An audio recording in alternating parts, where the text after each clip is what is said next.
weltare ɓiɓɓe fulɓe andu diine maɗa fedde heblo sukaɓe afrique weltare tv takkusana yoni to likseyba gorgola to beele ndenni to cuuja to ganki to tulde baali to wuuro djiby alpha to seyyena wuuro moolo to seyyena gabaɓi to wajjo bosoyaɓe to gourdioma to sinthiane gourdioma to dar salam ko on takkusan juula ha to galle ceerno Amadou Tidiane Alpha Mamadou Siley Ba to Madanna ha to galle makko Sama Sa to Killinkara ka heeɗi ko taari ɗum kala ko on takkusan juula ha to galle ceerno Sama Sa to Matam ko taari ɗum ene jeeya e gardidi kabaruji men to leydi Mauritanie Mohamed Cheikh El Ghazouani hoorejo gendi ndi o udditi o waɗi inauguré ñalawma hanki o hôtel Pattam Limijo e nder Nouakchott biteɗo hôtel Sheraton tawateɗo e nder Nouakchott to leydi Sénégal ceerno Aliou Thiam khalifa diine Wourossogui yettima alkamisa hanki o to pavillon spécial tawi nayimo toon ko salminoyde e juurade El Hadji Farba Ngoma député maire mo Zagnam tawateɗo ɗo saha joni e nder kaso to leydi Mali général Azimi Goïta hoorejo transition leydi ɗi o joddima en audience e jagorɗe tawi ko jeeyaɓe fedde witende alliance des états du Sahel to leydi Nigéria ko sagataɓe joguitiɓe naati e nder école ɓe jaadi sukaɓe élevage hewɓe no feewi to leydi Nigéria pelle joguitiɓe mbaɗi janggu mumen e base militaire walla base gendarmerie ko famdi kala fodde 50 gendarme wasi hen pittali men hewɓe mbarminama ɓe jaadi kadi e werlaji kewɗi kabaruji men joolam jaɓiri ma jaaha to leydi Palestine to leydi Ukraine bisimilla mone ketki hotodirte joni joni piren pacciren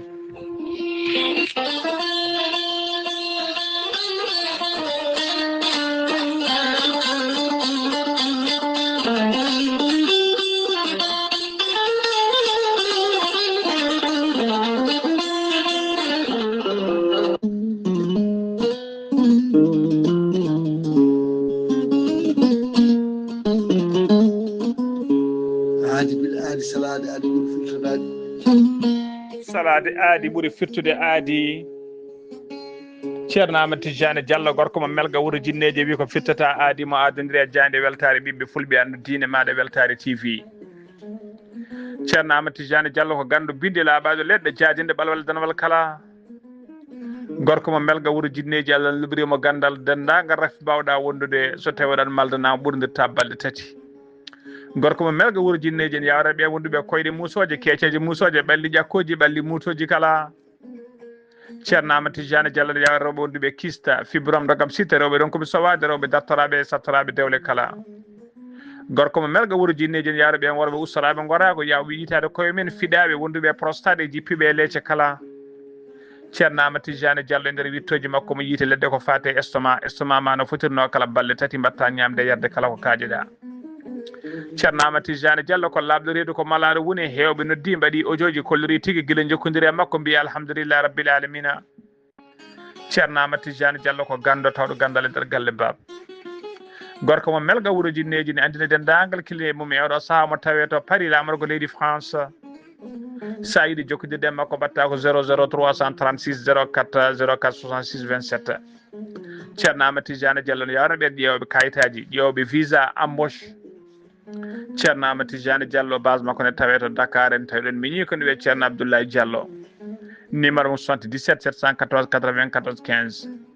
ceerno Amadou Tidiane Diallo gam hoyɓi tan tawateɓe lappol palol dande maayo ɓe Mauritanie e Sénégal en tawi ɗo to tawi toon to lappol balal dande maayo sehil makko ɓiɗen makko wiye ceerno Amadou Dia gorko mo leeraɓe base mum tawe to Rosso ha to Dagana Mauritanie kala numéro mum mbatta 77 537 79 28 ceerno Amadou Tidiane Diallo base makko ne tawe to Dakar en tawi ɗon miñi ko wiye ceerno Abdoulaye numéro mbatta 77 714 94 15 base makko ne tawe to Nouakchott en tawi ɗon ɓiyi ko mbatta ko 46 94 21 91 ceerno Amadou Tidiane Diallo ko labɗo reedu ko malaɗo woni ko newiɗo sanne sanne mbadden danɗo faade makko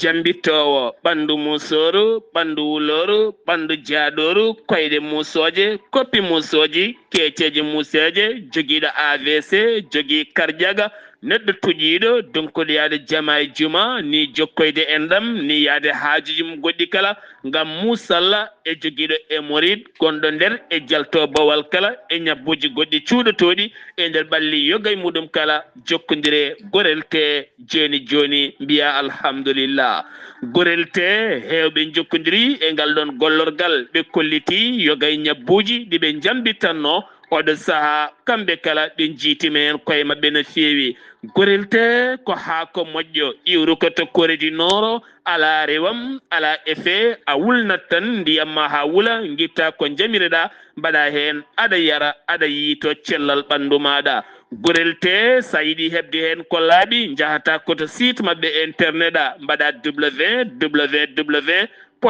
www.gorelte.com janggana hoore maɗa kayla ñabboji ɗi gorel te safrata kala sa yiɗi jokkodirde e tonggode gorel te so tawi noon gonɗa koto Koɓɓillo ene tawi nder leydi Sénégal jokkodirta koye Hawwa Amadou Abbasa mbatta ko 78 435 27 28 so tawi noon gonɗa koto Bargné e ko taari ɗum kala jokkodirta koye Coumba Ka 77 612 85 28 so tawi noon gonɗa koto Gawol e ko taari ɗum kala jokkodirta koye Amadou Abdoul Agne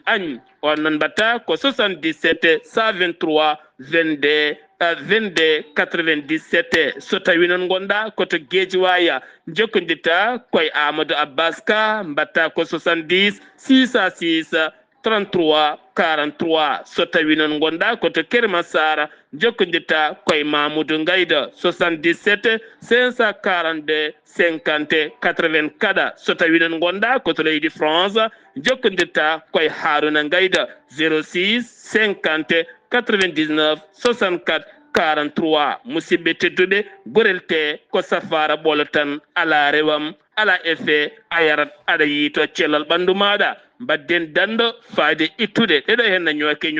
ñookiɗe e nder ɗaɗi men kadi men dañde jama kettode kaburuji mon e ɗemgal pula Afrique Asie Europe Amérique Moyen-Orient Océanie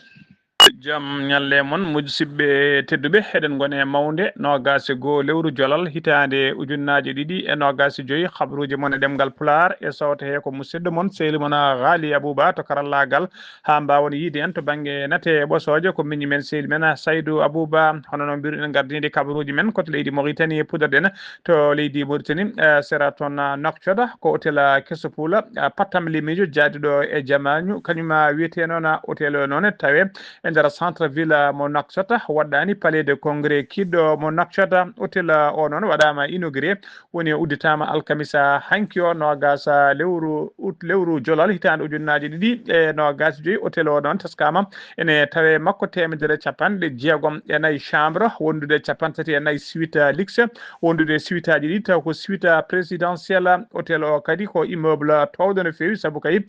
ko 6 étage tawi kadi ne waɗi rez-de chaussée woni huɓere less ene fawi e mum étage uji jeegom goɗɗi ene tawe makko kadi e nder hôtel o noon e nder hôtel o noon ene tawe makko tigui ha temedde ɗiɗi e capanɗe jeegom neɗɗo tawi ko gollotoɓe hen woni ko wiyeten emploi direct ko alkamisa hanki nogas lewru novembre o uddita tawi kadi ko hoorejo leydi ndi Mohamed Cheikh Al Ghazouani kañum waɗimo inauguré ine tawe nder hôtel o kadi bureau ji d'accueil wondude restaurant ji wondude centre de conférence uji wondude salle uji mawɗi tawi ko mawɗo salle mawɗo kay gonɗo salle mawɗo kay tawi ko bawɗo jaɓɓade ha kene temedde jeetato neɗɗo ene tawe hen kadi salle uji de conférence goɗɗi tawi kadi hen tawi salle uji conférence uji goɗɗi tawi ɗin salle uji ne mbawi jaɓɓade ha temedere capanɗe joyyi neɗɗo wondude salle uji nayyi tawi ko salle uji réunion hen salle kala tawi kay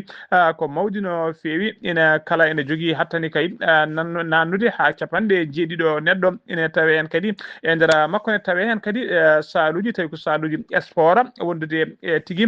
saluji e tor wondude piscine wondude jardin mawɗo feewi parking molanteɗo Allah to otoji kewɗi mbawi garde golle hôtel ɗe noon kanko foof kay ha yetti ɗo ene guime ha capanɗe 6 milliards tawi ko ha capanɗe 6 million tawi ko haalisa dollar ha joni ko leydi Mauritanie keɗonen alkamisa hanki nogas lewru jolala 2025 hoorejo leydi hoorejo leydi ndi hono Mohamed Cheikh Al Ghazouani o joɗinoma batu to galle lamorgo to e nder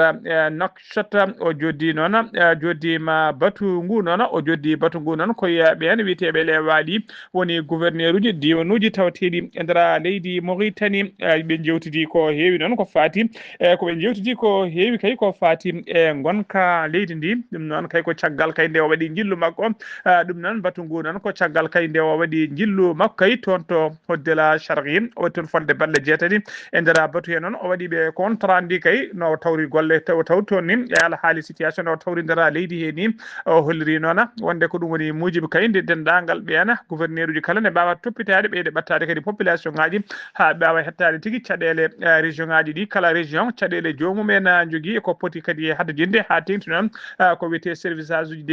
aji des base e nder leydi he kala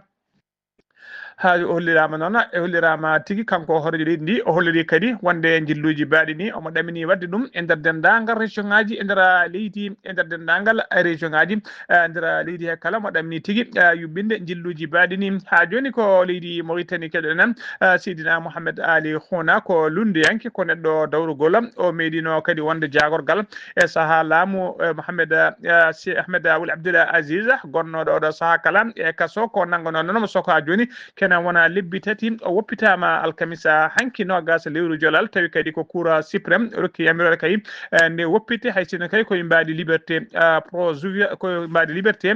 provisoire o suwa taw noon ɓiltade ha laaɓi kay e juuɗe justice kono kam o heeɓi ko wiyete liberté provisoire siftinde on noon o nanggano tigui ko nder région makko toon to hoddela Chargui ko toon tigui woni ko Mohamed Cheikh Al Ghazouani wanno jillu muɗum woni tourné muɗum balɗe 6 Seydina Ali noon Ould Mohamed Khouna o nanggano ko kilñede 12 lewru août 2025 e nder wuuro makko tawatego e nder toon to hoddela Chargui waɗi no waɗa transféré noon to kaso mo Nouakchott Seydina Ali Mohamed Khouna noon ko kañum ardi landa dawrugol mbiyete ko alliance démocratique ko landa kay kessa tafaka kay hay sinno ko so tigui waɗede rekkoni kay oɗo saaha joni kam ko landa kaw tafi kaw ardi tawi kadi ko landa kay ka ɓattika oɗo mbiteɗo Mohamed Ould Abdel Aziz gonnoɗo hoorejo leydi Mauritanie tawi kadi ko sehil makko tigui ha joni habruji men demgal Pulara to leydi Mauritanie ha joni keddoɗen brigade gendarmerie ɓe elega wondude ɓe Boggue ɓe teeɓi mbaɗi tigui tawateɓe nder région de Brakna ɓe mbaɗi tigui teɓande 2 mawde no feewi e nder balle seeɗa tawi kadi ko marchandise uji kay ɗi ndewani lawol woni ko wiyete prohibé kañum tigui woni koɓe teeɓi e nder contrôle aji mbaɗi heɓe teɓande ardiviri ndi noon ko temedere 54 butela sangara woni ko wiyete boisson alcoolisé ina tigui ene sooma e nder sakkosaji teeɓa tigui koto poste de contrôle gendarmerie mo Bouhdida ɓe tawi ɗum noon koye nder oto goto panoɗo Nouakchott oto ummorno ko toon to Boggue ɓe tawi kadi e passager goto kay 1.5 gramme tawi ko drogue cannabis e passager goɗɗo ɓe ɗum noon tawi ɗum e passager goɗɗo kay 5 gramme taw ko drogue mo hinde cannabis ɗondude butelaji 5 sangara opération goɗɗo o noon ɓe mbaɗi ɗum koto banggue worgo ɓaɗo hirnangue Boggue e nder opération noon ɓe teeɓima toon neɗɗo goto ɓe tawi noon neɗɗo goto noon tawi ko transporteur ɓe tawi mo jogui 4 boîte tawi ko médicament ji vétérinaire tawi kadi ko médicament ji ɗi ndewani lawol woni ko wiyete fraude ha joni ko leydi Mauritanie keɗoɗen Al Husseinu Wula Meddu kañum woni jagorgal kalfinagal ko fate culture des arts de la communication des relations avec le parlement kanko kadi woni joguiɗo konngol laamu woni porte parole du gouvernement o holliri noon o holliri wonde gouvernement leydi Mauritanie nana jogui kay projet na ƴetti projet ji mawɗi sanne no feewi ene tawe hen noon projet kay ko fate garɗitinde ngolɗo lawol e fewnide ngolɗo lawol mbiyetengol route l'espoir lawol yakare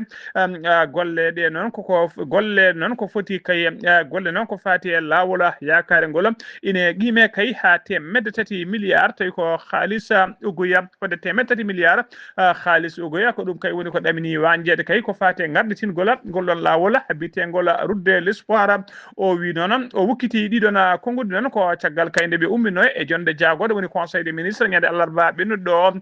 rudde de l'espoir noon ko lawol jutgol kewgol fayida no fewi kewgol fayida no fewi bangol kewgol rewede e jokkondigol lawol de l'espoir noon kañum jokkodiri nakshot lamorgo gendi Mauritanie ha toon to wiyete hoddela sharqi noon tawi to banggue seɓɓede funnague gendi Mauritanie bitiskama noona juutendi lawol ngol noon ko ujunere temedde ɗiɗi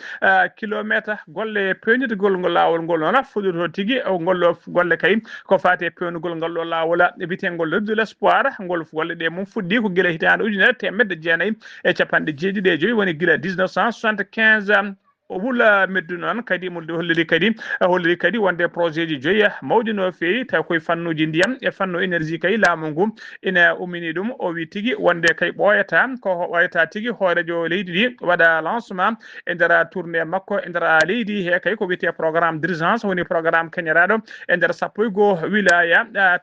tawi kadi jaruɗe ɗon golle ne qime ha kene ɓuura temedde ɗiɗi capanɗe jeegom milliard tawi ko haaliss ugoya ɗin temedde ɗiɗi capanɗe jeegom milliard noon hen capanɗe nayyi milliard heerori ɗum tan ko wilaya mo hoddela sharqi ha joni ko leydi Mauritanie keɗoɗen e nder émission tawi ko émission débat télévisé mo ayawa habridde leydi France biteɗo France 24 yaltinno blogueur goto Mauritanajo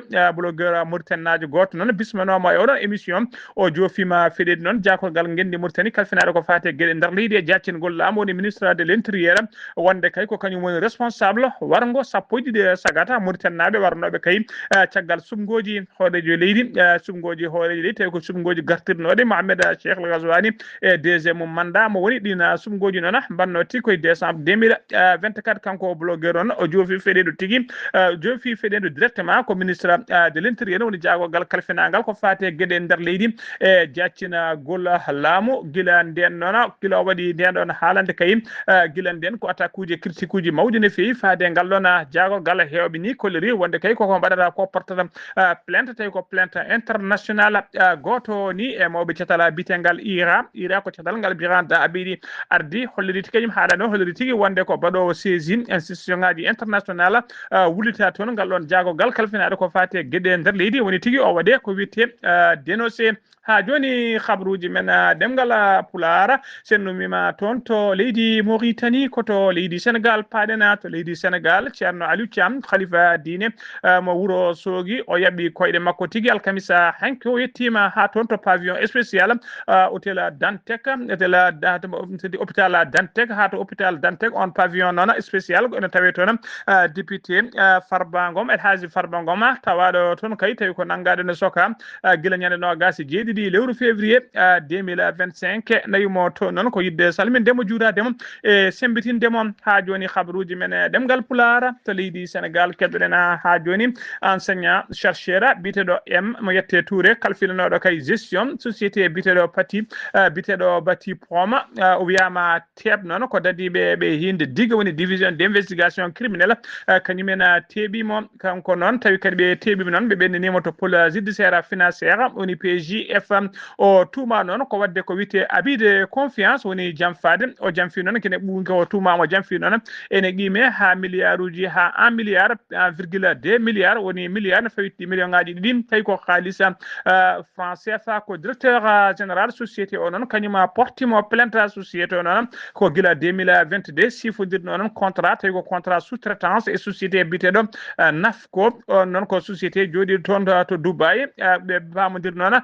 marché goto ko marché mawɗo no fewi ummorade kay e ministre de l'intérieur ko fati kay e livre woni addude autoji tawi ko autoji laamu wondude e mahgol tigui caaleje mawɗe no fewi woni le angara tawi ɗin angaruji noon herori ɗum ko brigade sapeur pompier en Ema Touré noon heeɓi tigui confiance o heeɓino confiance directeur général o rokkimo tigui ko fati tigui halfinde ko gueɗe kewɗe ko fati e société o heeɓi tigui hayko wiyete kay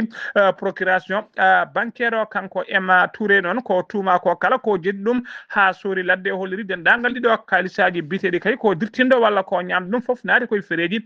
sous-traitance dina société ko aljuma hande onon kanko M Touré so tawi ala ko fali ko aljuma hande o kay o fonno andude holko justice fawi e dow hoore makko ha joni ko leydi Sénégal kedoren jen ha ton to yofa e nder legal yof non réseaux sociaux ji carino fewi kay oɗo kabaru tawi ko kabaru musɗo baɗɗo ton to ngal ɗon legal bitengal yofa ko debbo goto non tawi ko maquilleuse woni baɗowo maquillage tawi kiɗi salo makko wiyete ko Adja Makopa kanko noon o wiyete noon kanko suka debbo noon o wiyeteno tigui ko Nogay Thiam ko kañum tigui tawa ine maayi e nder suudu mum balɗe ɗiɗi kay ko maayi omo woni nder suudu makko omo uddi toon omo uddi toon e bebbeyel makko gurel jaaro wele hitande e feccere saaha foof noon bebbeyel ngel tallo e makko yiɗa muynude anda tigui ko jaltuɗo aduna o te kadi ko ɓuuri hamnade kay o hoddi koye esi ko ene galle hew ko ɓeeno hoddi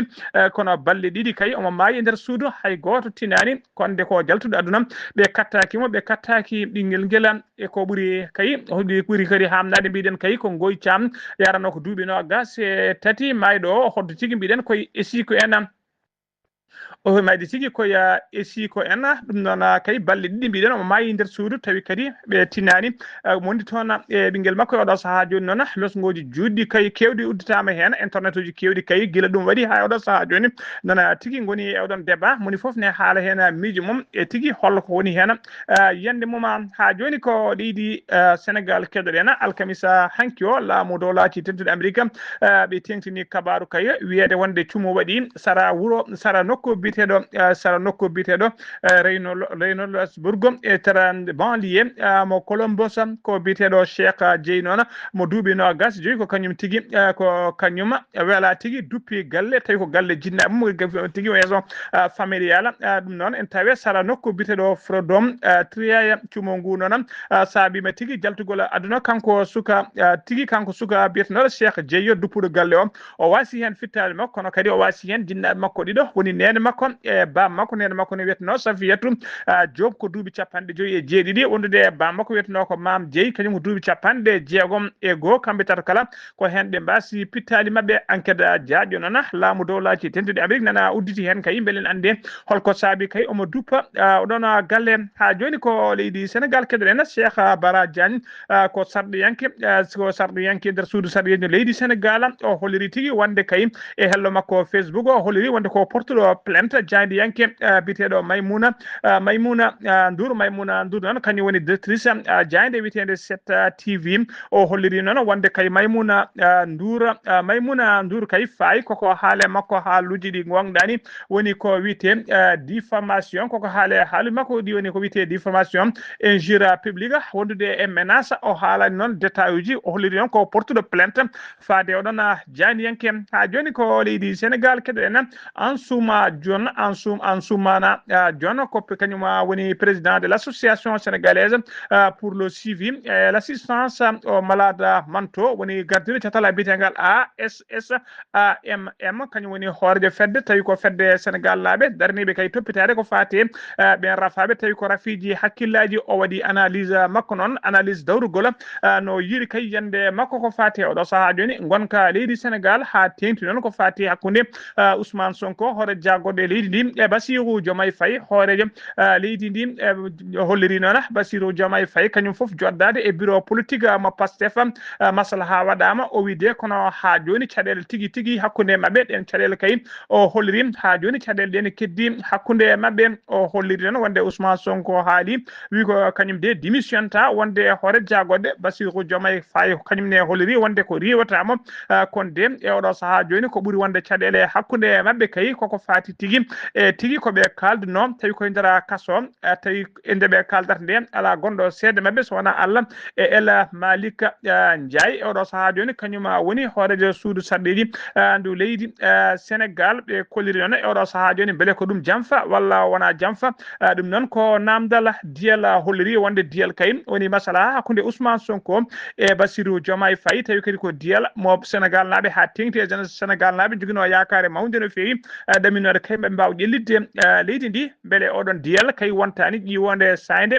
ko namdal kanko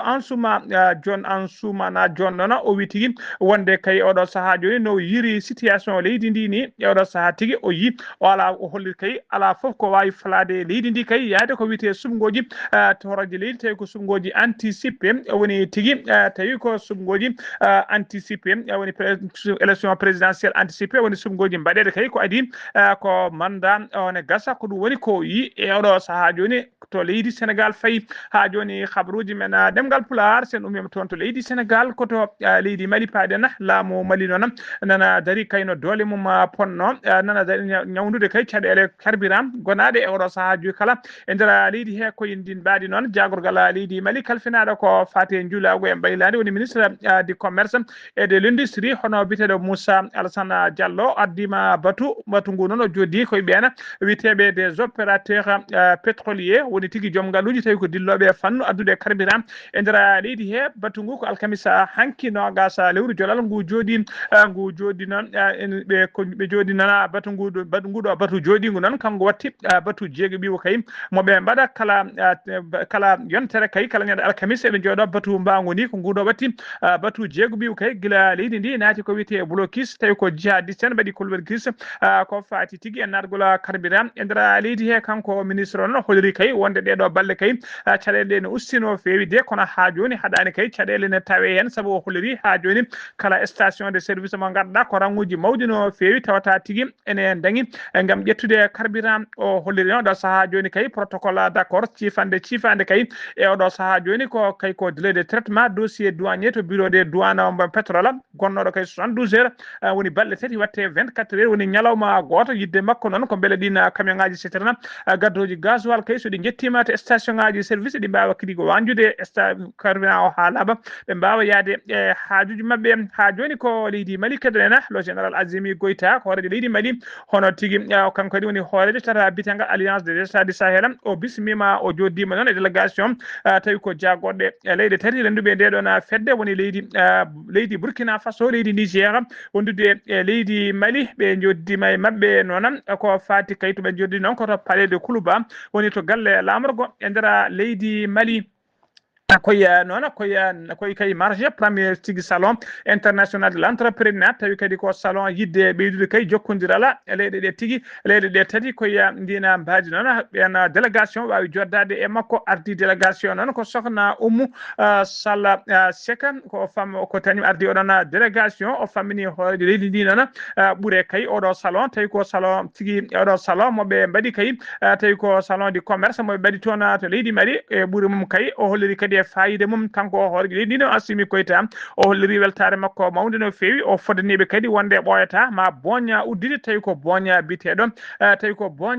biteɗo banque d' investissement confédéral tawi ko pelleɗe tati woni alliance des états du Sahel kañumen ndendata oɗon boña tawi kadi woni yidde fayida muɗum e muuji mum ko gam wallude kay ɓen witeɓe les entrepreneuriat e nder leydi hen e nder leyɗele tati renduɓe fedde witede alliance des états du Sahel ha joni ko leydi Mali keddoɗen jagorgal leydi Mali kalfinaɗo ko fate sécurité de la protection civile o holliri alkamisa hanki o no gasa lewru novembre e nder communiqué wonde kay ɓamtugol golle activités ji du service ɓe mbiyata service premium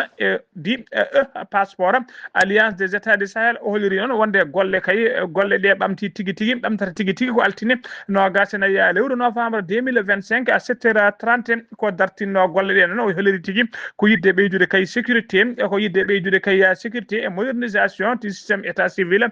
leydi Mali o holliri kadi ɓoyata tigui ma mission ngaji diplomatique ma mbaw nuldere caggal leydi beele dendagal diaspora tawateɓe le caggal leydi kala ene mbawa hebde ko wiyete passeport du Sahel di alliance des états du Sahel ha joni habaruji men demgal Pulaar sen numima toon to leydi Mali koto leydi Nigéria paɗen laamu Nigéria holliri aljuma hande o kadi wonde sagataɓe jogitiɓe ha teddi naati nder école biftima sukaɓe élevage hewɓe no fewi ɓe jaadi mabɓe